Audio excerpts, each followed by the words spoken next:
Hello everyone, welcome back to the Spotlight. We are again here talking about another Manchester United defeat, this time at home to Brighton. And we have been played off the park again by a mid-table side.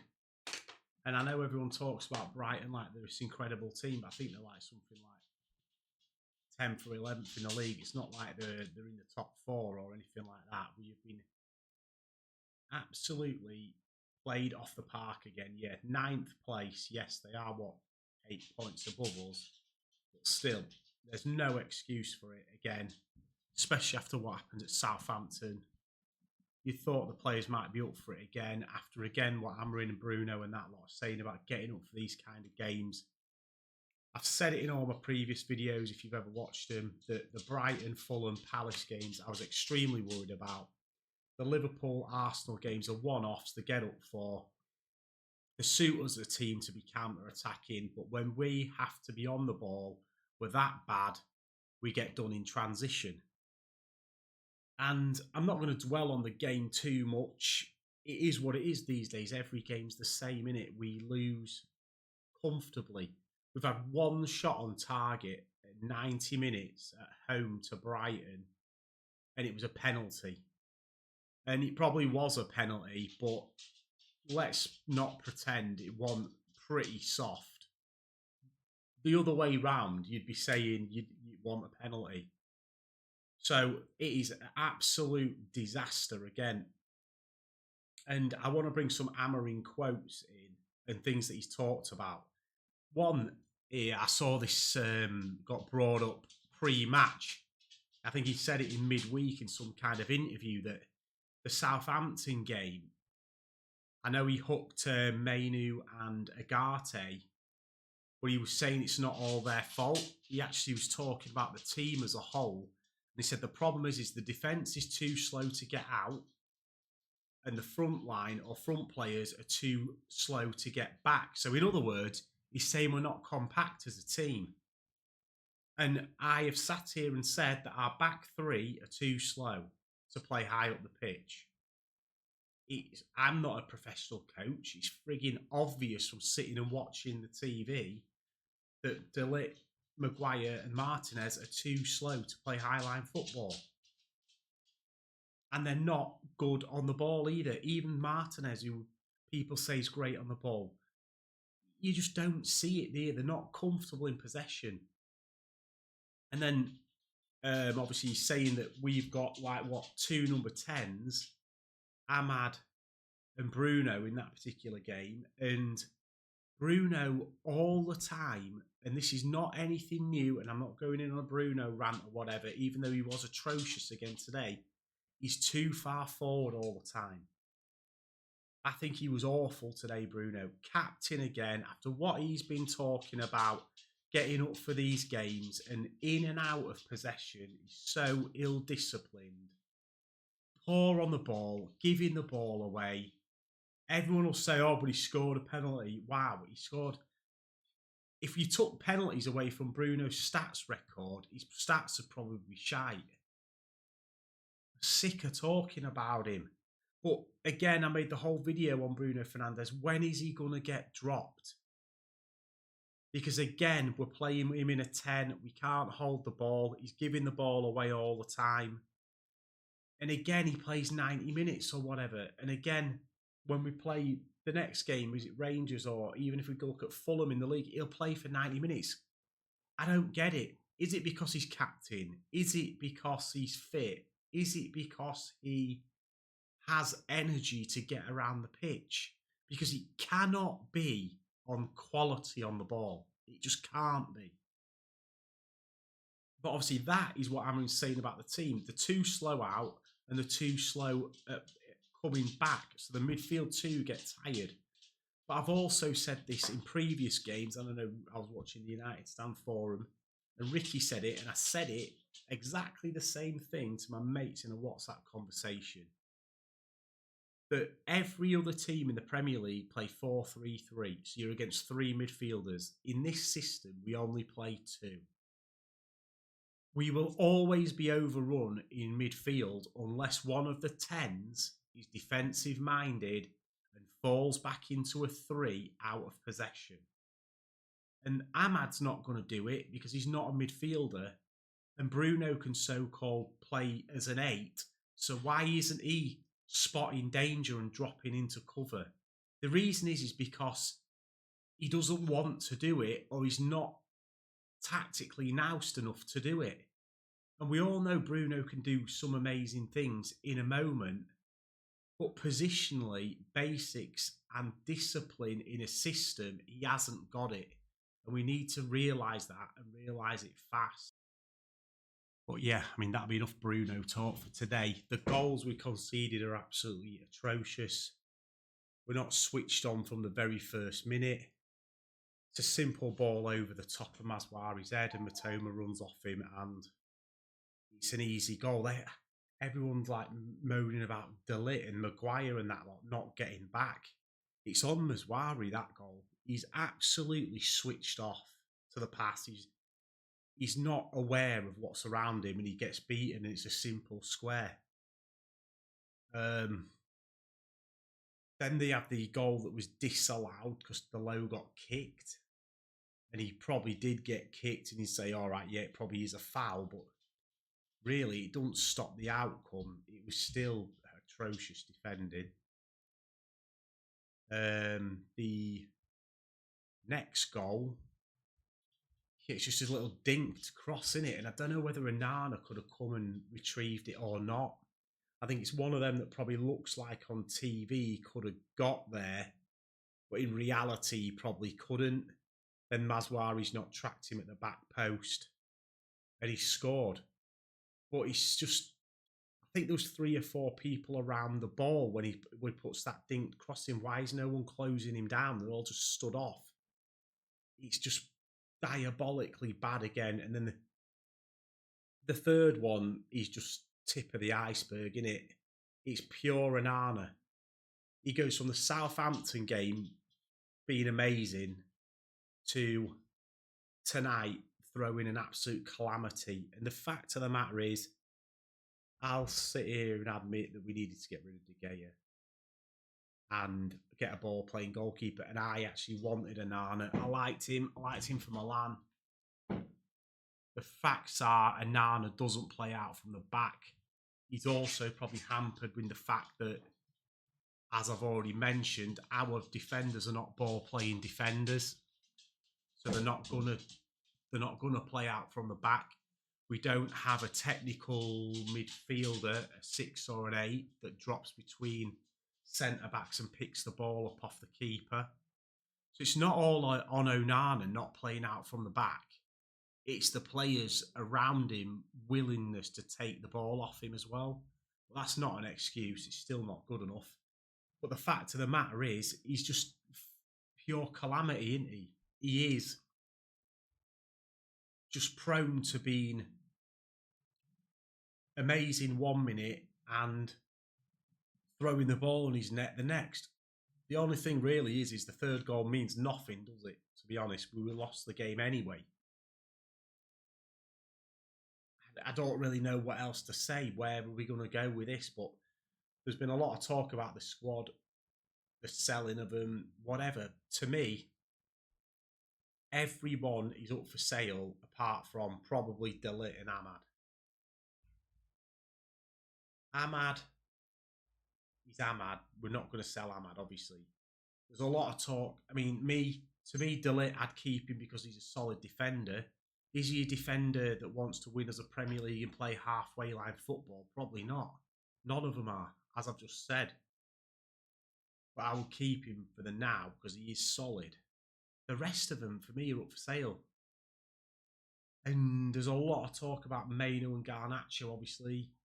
Garnacho, I've said my piece on before. I personally would sell him. He doesn't start for Amorim. He's not a wing back and he's not a 10. He's neither of them. Not technically good enough to be a 10. And he ain't got the defensive nous and work rate to be a wing back. So he's probably going to get sold in the summer, and with all this talk of Napoli wanting him, he'll either go at the very end of this window if we can get someone in, or he will probably go to Napoli in the summer.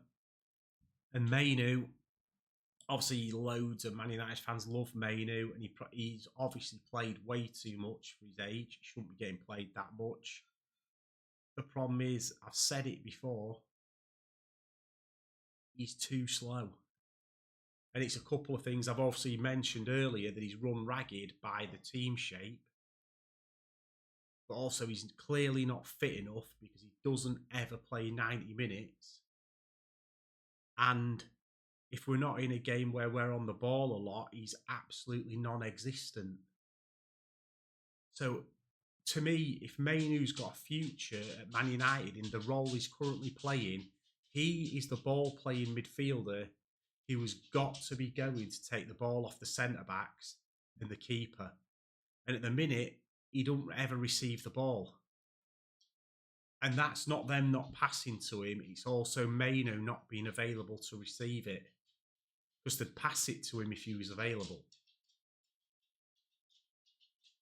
But his fitness, his running power is what really concerns me more than anything.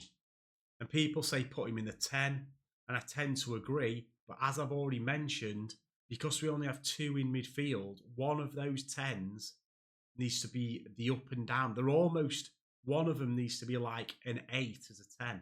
It's like an 8-10 instead of a 6-10, 6-8. You've got to be up and in midfield, whereas obviously you defend a 6-8, you defend and in midfield. Has he got the work rate for that? And they obviously need to cover the wings as well. Because if the wing backs are back and the ball's played forward, they need to run a channel as well. And I don't think he's got the running power for it. I think we will probably buy another midfielder in the summer, and Mainu will be on the bench, which is where he should be. But has he got a future as a starter at Man United long term? The jury's out, innit? I mean, as for the rest of them, Anthony's obviously going. Dalot's doing his best, but he's just not a foot wing back, is he? Especially not on the left. Højlund and Xerxes are both terrible. I've already said it loads of times. They're both crap. Xerxes did okay today. Is okay good enough? No, it isn't. So they're both gone, if it was up to me. There's barely any of the squad that you would keep. You'd probably keep De Ligt. You'd probably keep Mazwari. You'd probably keep Ahmad. And you'd probably keep Collier and Mainu. And that's 5 of the entire squad is what I'm talking about. I won't keep anyone else. I think Martinez is finished. I think with the fan base and the managers need to get over Bruno big time. He is the one consistent in this team, and we consistently lose. And that's facts. It's just a fact. Bruno plays in every game that we lose. And people still say we're worse without him because we play a couple of games without him and we still lose. There's no difference if he plays or not, is my point. Like, why can he not be on the bench for a few games and we try something different? But my point is that if I was Amorim, obviously he's come out and he said he's come out again tonight after the game. I want to get onto his major comment as well. That he's not going to change his system, which is fine. Keep the 3 at the back. But I would be playing 3-5-2. While he can say, and he's still learning the 3 at the back with wing backs, you've got an extra body in midfield, which we are desperate for, as I've already mentioned. We cannot keep playing a 2 versus 3 in centre mid in the Premier League. It might work in Europe but probably 15 of the best teams in Europe are in the Premier League, apart from probably Barcelona, Madrid. I mean, I don't even know if Juventus, Napoli and that lot are better than most of the teams in the Premier League. They're probably not. PSG aren't. There's probably Bayern, maybe Dortmund, maybe Leverkusen or something that would get in there. But I think the top 10 in the Premier League would pretty much near enough win any other league around Europe. So when you're playing these fancy tactics, and Eric Ten Hag found it out as well, they don't work in the Premier League because midfield threes in the Premier League are too strong, fast, and athletic, and good on the ball to think you can use these fancy systems to beat them. We need 2 Kantes, 2 Rodris, 2 incredibly good midfielders if we want to play a 2 versus 3 midfield. And until we get them, something has to be compromised, else we're not winning another game. But obviously, I want to go on to the main quote, which I've got here. He's put, "We are being the worst team maybe in the history of Manchester United. I know you want headlines, but I'm saying this because we have to acknowledge it and challenge that." And who is that a message to? Is that a message to the owners to say we're the worst Man United team he's ever seen? We need players now. Is it a message to the players to say that you're basically not good enough? He's throwing them under the bus like Ranić did, saying basically we need a complete overhaul. I don't know.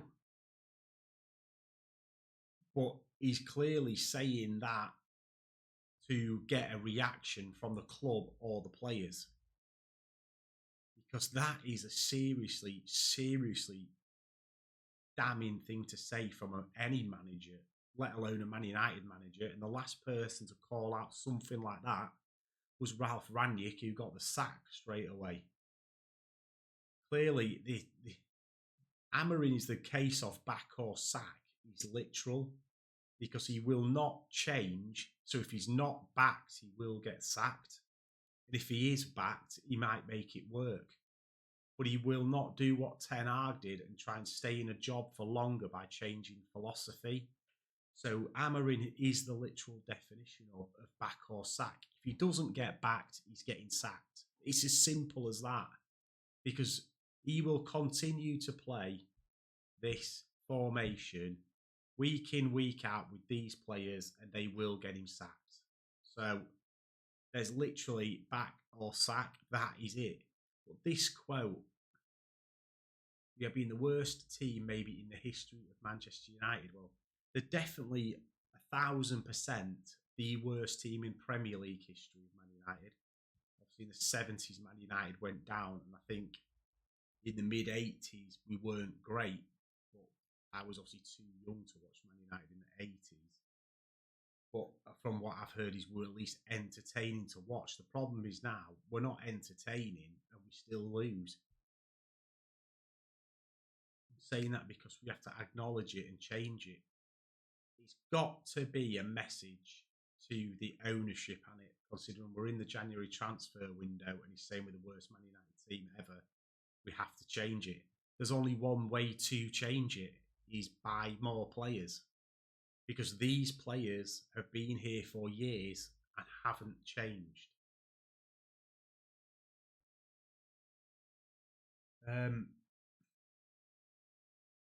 Yeah.